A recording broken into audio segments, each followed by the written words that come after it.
तर मॅडम तुम्ही म्हणला आरक्षण आहे, आरक्षण आहे, आरक्षण फक्त 2-3% लोकांनाच भेटणार, मग उरलेल्या विद्यार्थ्यांचं काय होत असेल?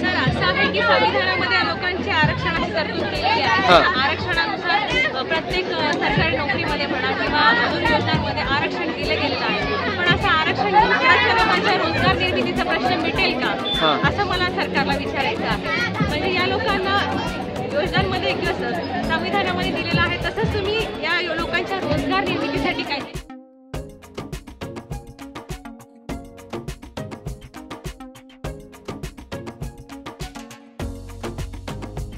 तर या ठिकाणी आपल्याला एक अजून एक जेम भेटलेला आहे. तर नमस्कार मॅडम, नाव सांगा सर्वात पहिला. श्रद्धा गायकवाड. मी MSWची स्टुडंट आहे आणि मी ज्या स्कूलमध्ये फील्ड वर्क करते त्या ठिकाणचं तिथलं मी त्यासाठी पर्स्पेक्टिव्ह घेतला आहे की ती मुलं त्यांच्या स्पेशल लेवलच्या आहेत. ओके. त्यांनी बनवलेल्या हँडमेड वस्तूंचा मी स्टॉल लावलेला आहे. मग हे कॉलेज कुठे आहे तुमचं? हे जे दिव्यांगांचं पूर्ण school Indiranagar post office Adityanagar इथे विजापूर रोडला. ओके. मग काय काय प्रोडक्ट बनवतात ते लोक?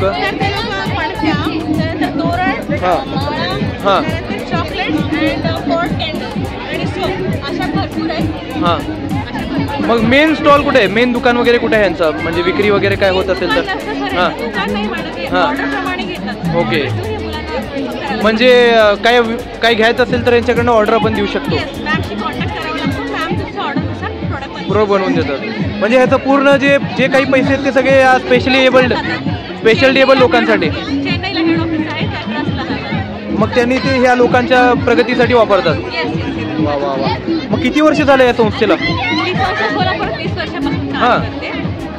आणि आपल्या 50 वर्षापासून त्याचं हेड ऑफिस चेन्नईला आहे, सोलापुरात 30 वर्षापासून. मग कसं समर्थन कसं या पूर्ण प्रकल्पाला सोलापुरातल्या लोकांचं? समर्थन तसं नाही सर, स्पेशल डिसेबल जी मुलं असतात. हां. ते म्हणजे लोक ऑर्डर वगैरे काय देतात का नाही ते विचारतोय. ऑर्डर वगैरे देतात का? आजची ऑर्डर होती त्यांची एक हॉस्पिटलची, मी नाव नाही डिक्लेअर करू शकत. ते ऑर्डरनुसार त्यांनी 50 सेट बनवले. म्हणजे एका सेटमध्ये हे सगळे एक वस्तू असतात. ओके. 250 ते 400 पर्यंत एका सेटचं गिफ्ट बॉक्स बनवून घेतले. वा वा वा. तर तुम्ही गव्हर्नमेंटला तुम्ही काय बोलू इच्छिता या सर्व उपक्रमाबद्दल, की गव्हर्नमेंट काय करू शकते या पूर्ण कार्यक्रमाला वाढवण्यासाठी? गव्हर्नमेंटला असं मी काय म्हणणार नाही की, म्हणजे एक सजेशन तुमचा. एक सजेशन माझं राहील की सरकारने या प्रकल्पामध्ये थोडंसं लक्ष घालावं आणि जे स्पेशल चिल्ड्रनची संख्या वाढते त्यावरती काहीतरी उपाययोजना कराव्या आणि अशी जी डिसेबल मुलं आहेत जी 14+ किंवा 20+ आहेत त्यांच्या रोजगार निर्मितीसाठी काहीतरी सरकारने त्यांच्यासाठी काम केलं पाहिजे. या मुलांच्या रोजगाराचा प्रश्न आहे. ठीक आहे, तुम्ही त्यांना संविधानाने दिलेल्या आरक्षणामध्ये तुम्ही त्यांना पर्सेंटेज दिलेत, पण त्याचा उपयोग काय?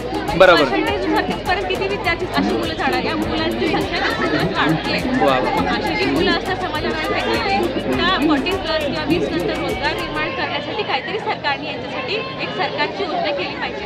अशा अनेक योजना असतात की नाही, मग स्पेशल चिल्ड्रनसाठी तुम्ही एक योजना करा ना. बरोबर आहे. धन्यवाद. खूप चांगल्या प्रकारे मॅडम बोललात. आम्ही तुमचा प्रश्न जे आहे सरकारपर्यंत पोहोचवायचा प्रयत्न करू, तुमचे प्रोडक्ट जे आहेत सरकारपर्यंत पोहोचवण्याचा प्रयत्न करू.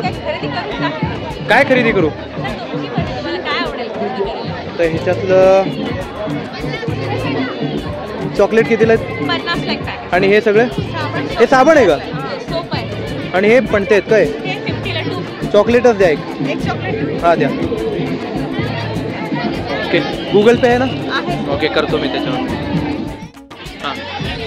तर मॅडम तुम्ही म्हणला आरक्षण आहे, आरक्षण आहे, आरक्षण फक्त 2-3% लोकांनाच भेटणार, मग उरलेल्या विद्यार्थ्यांचं काय होत असेल?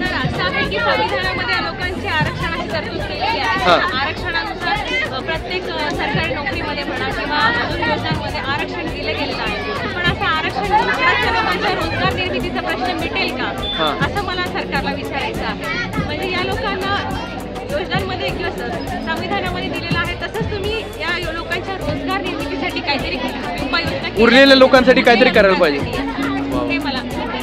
तर मॅडम तुमचा प्रश्न आम्ही सरकारपर्यंत पोहोचवायचा प्रयत्न करू. आपल्याकडं कार्यक्षम आमदार खासदार आहेत प्रणितीताई मॅडम सारखे, तर त्यांच्यापर्यंत आपण पोहोचवायचा प्रयत्न करू. खूप खूप धन्यवाद.